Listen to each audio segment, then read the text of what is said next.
Hello दोस्तों, study rise YouTube channel पर आप सभी का बहुत बहुत स्वागत है। स्टडी राइज यूट्यूब चैनल पर सोशोलॉजी और पॉलिटिकल साइंस के प्रैक्टिस सेट करवाए जा रहे हैं जो आपके आने वाले एग्जाम जैसे पीजीटी, नेट, जेआरएफ आदि के लिए बहुत ही हेल्पफुल रहेंगे। तो आज हम सोशोलॉजी का प्रैक्टिस सेट नंबर 22 लेकर आए हैं। तो आज का क्वेश्चन है क्वेश्चन नंबर 1। निम्नलिखित में से किसने समाजशास्त्र को सामाजिक क्रिया की व्याख्यात्मक समझ के रूप में परिभाषित किया है? तो किसने किया है? इसमें ऑप्शन है Herbert Spencer, Auguste Comte, Emile Durkheim या मैक्स वेबर। तो क्या क्वेश्चन पूछा था कि समाजशास्त्र को सामाजिक क्रिया की व्याख्यात्मक समझ के रूप में किसने परिभाषित किया है? तो ये किसने किया है? Option number D, max weber ने। किसने परिभाषित किया है इसको? मैक्स वेबर ने। क्वेश्चन नंबर 2, एक प्राथमिक समूह खाली जगह से बना होता है। क्या बना होता है? तो लघु इकाई या विशाल जनसंख्या या सुदूरवर्ती या औपचारिक सदस्यता। तो एक प्राथमिक समूह किससे बना होता है? एक लघु इकाई से बना होता है। किससे बना होता है? लघु इकाई से। एक प्राथमिक समूह किससे बनेगा? लघु इकाई से। ठीक है, तो option number A right answer हो जाएगा इसमें। अच्छा, नेक्स्ट क्वेश्चन नंबर 3, निम्नलिखित में से किसने अंतर समूह तथा ब्राह समूह की सुविस्तृत चर्चा की है? किसने चर्चा की है? तो इसमें ऑप्शन है आर.के. Merton, CH. कोले, जी.सी. होम्स और आर.के. मुखर्जी। तो किसने चर्चा की है? क्वेश्चन को ध्यान से देखो। अंतर समूह तथा ब्राह समूह की सुविस्तृत चर्चा की है। चर्चा के बारे में पूछा जा रहा है। ठीक है, तो ये जो चर्चा की है वो किसने की है? आर.के. मर्टन ने। यानी option number A right answer होगा, आर.के. मर्टन। और जबकि क्वेश्चन ये आता है कि अंतर समूह और ब्राह समूह किसने दिया है, तो कौन हो जाएगा? अंतर समूह और ब्राह समूह किसका है? तो समनर का है वो। ठीक है, तो वहां पे आंसर समनर होगा। जबकि अगर चर्चा की बात की जाती है तो इन पे चर्चा किसने की है? आर.के. मर्टन ने। ठीक है, अच्छा, नेक्स्ट क्वेश्चन नंबर 4, मानव समाज के वैज्ञानिक अध्ययन के लिए सोशियोलॉजी पद का सर्वप्रथम प्रयोग किसने किया? ठीक है, डैश दी हुई है इसमें खाली जगह। तो किसने किया है? हर्बर्ट स्पेंसर, ए काम्टे या आर.ए. स्टाटल अरस्तु या फिर ई दुर्खाइम।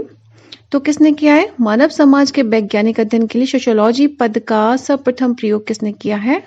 आगस्ट काम्टे ने किया है। किसने किया? आगस्ट काम्टे ने। अच्छा, नेक्स्ट क्वेश्चन नंबर 5, निम्नलिखित में से कौन समुदाय का एक तत्व नहीं है? तो कौन सा तत्व नहीं है? ठीक है, कुछ तो तत्व है इसमें और कौन सा नहीं है। ऑप्शन में है हम की भावना। तो हम की भावना समुदाय में पाया जाता है, ये तो कंपलसरी है। ठीक है, और बी है इसमें अधिक्षेत्र, सी है सांस्कृतिक विविधता और डी है आत्मनिर्भरता। जब आप समुदाय की विशेषताएं पढ़ेंगे तो उसमें ये दी हुई होंगी। हम की भावना होगी, सांस्कृतिक विविधता होगी, आत्मनिर्भरता होगी, लेकिन अधिक्षेत्र नहीं होगा। ठीक है, क्या है? अधिक्षेत्र नहीं होगा। तो इसमें भी एक जो तत्व नहीं है वो कौन सा होगा? ऑप्शन नंबर बी, अधिक्षेत्र नहीं है। ठीक है, नेक्स्ट क्वेश्चन नंबर 6, कुछ लक्ष्यों की प्राप्ति के लिए व्यक्तियों द्वारा गठित एक संगठन को कहते हैं। क्या कहते हैं?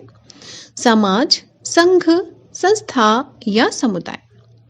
तो क्या है क्वेश्चन? कुछ लक्ष्यों की प्राप्ति के लिए व्यक्तियों द्वारा गठित एक संगठन को कहते हैं। क्या कहते हैं? संघ कहते हैं। क्या कहते हैं? संघ। यानी option number B right answer होगा।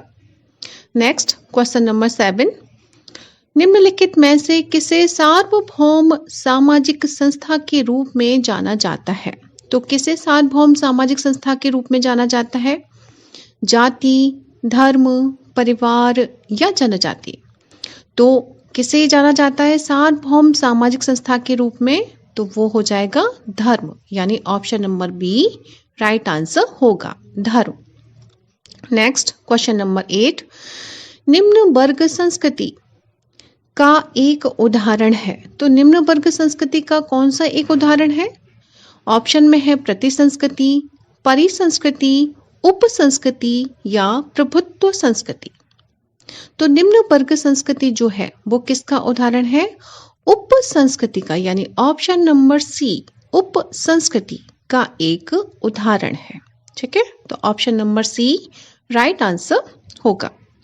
नेक्स्ट क्वेश्चन नंबर 9, पहले ही खाली जगह दी हुई है, उसके बाद है जाति प्रथा का मूलभूत अभिलक्षण है। तो जाति प्रथा का मूलभूत अभिलक्षण बताना है इसमें। तो क्या है? समानता, पदानुक्रम, समान प्रस्थिति या खुलापन।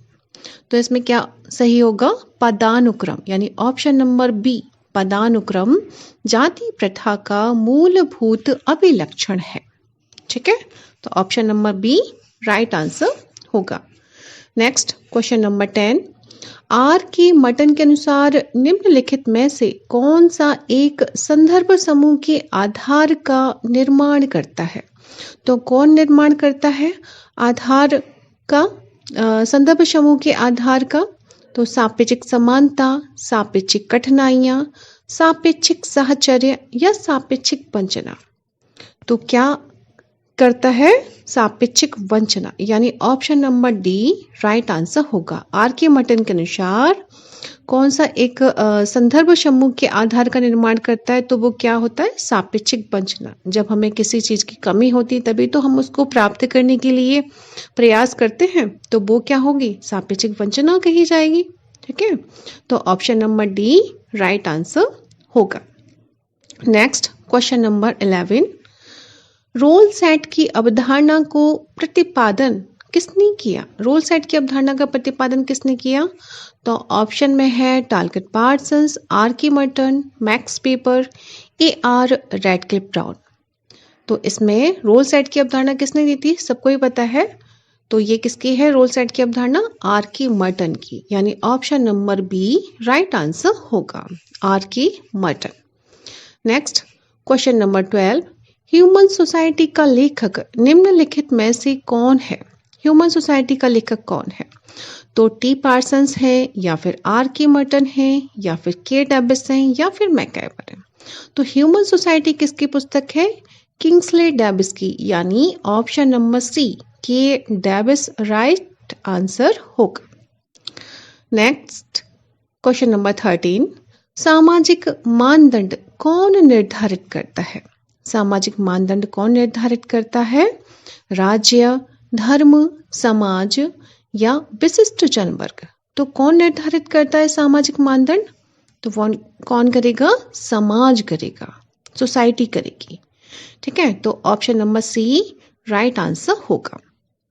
नेक्स्ट क्वेश्चन नंबर 14, समाजशास्त्र की भाषा में मूल्य यानी वैल्यू को संदर्भित करता है। कौन संदर्भित करता है मूल्य को? ऑप्शन में है आचरण का मानदंड, सामाजिक निष्पादन, सुसंस्कृत व्यक्ति के गुण या आदर्श। तो समाजशास्त्र की भाषा में मूल्य वैल्यू को संदर्भित करता है, कौन करता है? आचरण का मानदंड। कौन करेगा? ऑप्शन नंबर ए आचरण का मानदंड।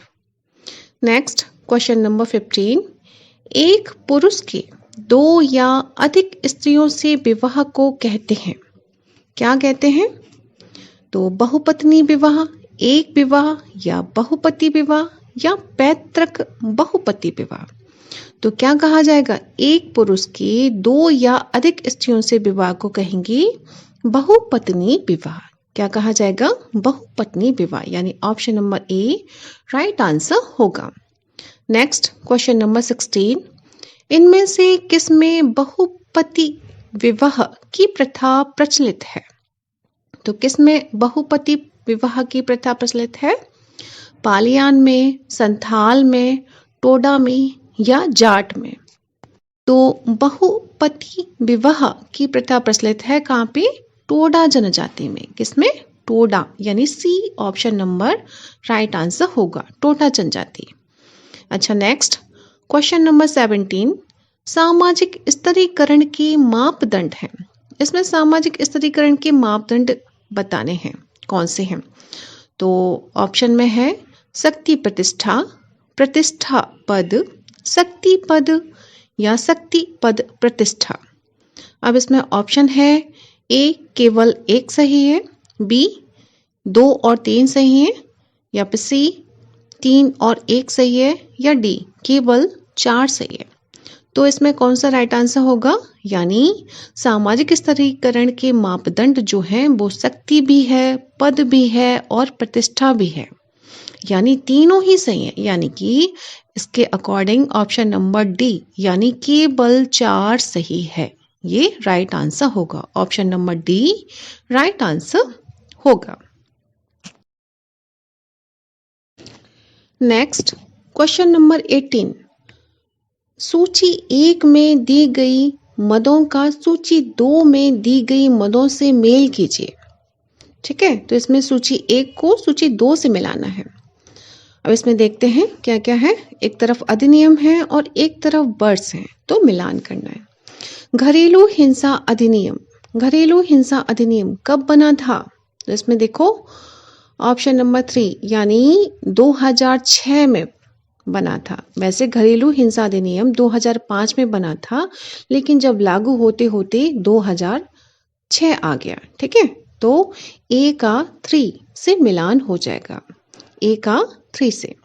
अच्छा, बी है इसमें हिंदू विधवा पुनर्विवाह अधिनियम। हिंदू विधवा पुनर्विवाह अधिनियम कब बना था? तो ये कब बना था? 1954 में, 1954 में। कब बना था?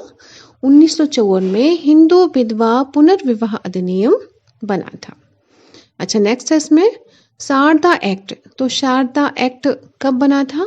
तो ये बना था 1929 में। कब बना था? 1929 में, यानी 1929 में।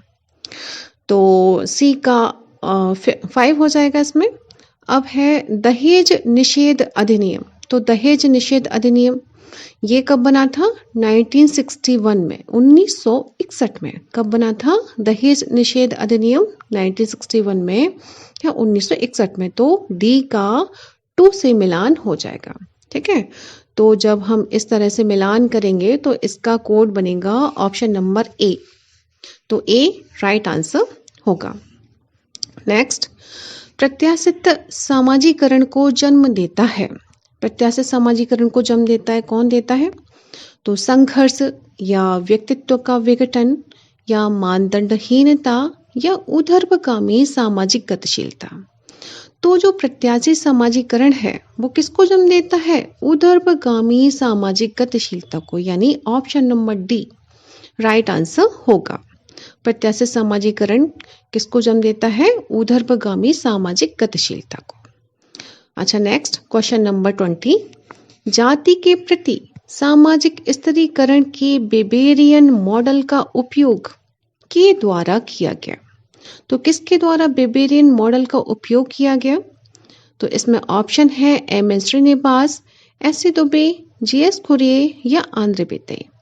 तो इसमें बेबेरियन मॉडल का जो उपयोग किया था वो किसने किया था? ऑप्शन नंबर डी यानी आंद्रे बेतई ने। किसने किया था? आंद्रे बेतई ने। अच्छा, नेक्स्ट क्वेश्चन नंबर 21, ब्लूमर के अनुसार निम्नलिखित में से कौन एक सामाजिक कृत्य नहीं है? क्या क्वेश्चन है? ब्लूमर के अनुसार निम्नलिखित में से कौन एक सामाजिक कृत्य नहीं है? तो कौन सा नहीं है? ऑप्शन में है विवाह, डायरी लिखना, पारिवारिक रात्रि भोज या शैक्षणिक पर्यटन। तो कौन सा नहीं होगा? कौन सा कृत्य नहीं है? तो डायरी लिखना। डायरी लिखना यानी ऑप्शन नंबर बी। डायरी लिखना क्या है? एक पर्सनल है, कोई यानी सामाजिक कृत्य तो है नहीं है। ठीक है, तो option number B right answer होगा। नेक्स्ट क्वेश्चन नंबर 22, निम्नलिखित में से कौन सा समाजशास्त्र में मैक्स वेबर का योगदान है? तो मैक्स वेबर ने तो वैसे तो बहुत सारा योगदान किया है, लेकिन इसमें ऑप्शन में देखते हैं क्या क्या है। तो इसमें है धर्म की क्रम विकास का सिद्धांत, सामाजिक रूपांतरण में मूल्यों की भूमिका, संघर्ष का सामाजिक कार्य तथा कारणत्व, या डी है मानव व्यवहार को संवारने में आनुवंशिकता की भूमिका। तो इसमें है मैक्स वेबर का योगदान है धर्म के क्रम विकास का सिद्धांत, ये उन्होंने दिया हुआ है। जब हम मैक्स वेबर के बारे में जब डिटेल से पढ़ेंगे तो उसमें ये दिया हुआ है कि धर्म के क्रम विकास उन्होंने दिया हुआ है, क्रम विकास का सिद्धांत दिया है। ठीक है, तो option number A right answer होगा। अच्छा, नेक्स्ट क्वेश्चन नंबर 23, डेरेनडाफ के लिए वर्ग संघर्ष से संबंधित है। क्या संबंधित है डेरेनडाफ के लिए? देखते हैं। सामाजिक प्रणालियां, सामाजिक संगठन, या अनिवार्यतः समन्वित संघों, या फिर साम्राज्यवादी समाजों। तो डेरेनडाफ के लिए वर्ग संघर्ष से संबंधित है, क्या है? इनकी जब हम डेफिनेशन देखेंगे या इनका देखेंगे तो उसमें अनिवार्यतः समन्वित संघ दिया हुआ है, एक वर्ड आता है अनिवार्यतः समन्वित संघ, तो ये इसी से संबंधित है। ठीक है, तो इसका राइट आंसर क्या हो जाएगा? ऑप्शन नंबर सी, डेरेनडाफ के लिए वर्ग संघर्ष अनिवार्यतः समन्वित संघों से संबंधित है। ठीक है, option number C right answer होगा। अच्छा, next question number 24, R K Merton के अनुसार दुष्क्रिया का अर्थ है। अब दुष्क्रिया का अर्थ इसमें बताना है कि आर के मर्टन ने क्या माना है। ए है इसमें किसी गतिविधि के अनुपयोगी नतीजे, बी है किसी गतिविधि के नकारात्मक नतीजे, सी है किसी गतिविधि के अनेक नतीजे, या डी है किसी गतिविधि के अप्रासंगिक नतीजे। तो आर के मर्टन के अनुसार दुष्क्रिया का अर्थ है ऑप्शन नंबर बी, यानी किसी गतिविधि के नकारात्मक नतीजे। ठीक है, जब नेगेटिव रिजल्ट आए तो वो क्या है? आर के मर्टन के अनुसार दुष्क्रिया कही जाती है। ठीक है, तो option number B right answer होगा। अच्छा, नेक्स्ट क्वेश्चन नंबर 25, निम्नलिखित अवधारणाओं तथा लेखकों को सुमेलित करें। अवधारणाएं हैं एक तरफ और लेखक हैं। अवधारणाएं बहुत आती हैं, 2-3 क्वेश्चन आ ही जाते हैं, तो ये खूब अच्छे से लर्न करके रखिएगा। अच्छा, इसमें है अतिरिक्त मूल्य। तो ये अतिरिक्त मूल्य किसका है पता है आपको? अतिरिक्त मूल्य है किसका? कार्ल मार्क्स का। किसका है? कार्ल मार्क्स का। यानी ए का 4 हो जाएगा। अच्छा, बी है इसमें सामाजिक तथ्य। तो सामाजिक तथ्य किसके हैं? दुर्खाइम के हैं, तो बी का 3rd हो जाएगा, 3rd से मिलान हो जाएगा। सी है तर्क संगत कार्य। तर्क संगत कार्य किसका है? परेटो का। तर्क संगत कार्य किसका है? परेटो का। ठीक है, और आदर्श कोटि, तो आदर्श कोटि किसने बात की थी? यानी जो सिद्धांत दिया था आदर्शवाद का, वो किसका था? वेबर जी का था, तो वो डी का 2 हो जाएगा, 2 से मिलान हो जाएगा। तो इस तरह से जब हम मिलान करेंगे तो इसमें option number A right answer होगा। ठीक है, तो आज के लिए बस इतना ही। यदि वीडियो पसंद आती है तो लाइक, शेयर, कमेंट अवश्य करें, और जो भी चैनल को फर्स्ट टाइम विजिट कर रहे हैं वो चैनल को अवश्य ही सब्सक्राइब करें, जिससे कि आपको आने वाली वीडियो का नोटिफिकेशन मिल सके। Thanks for watching my video.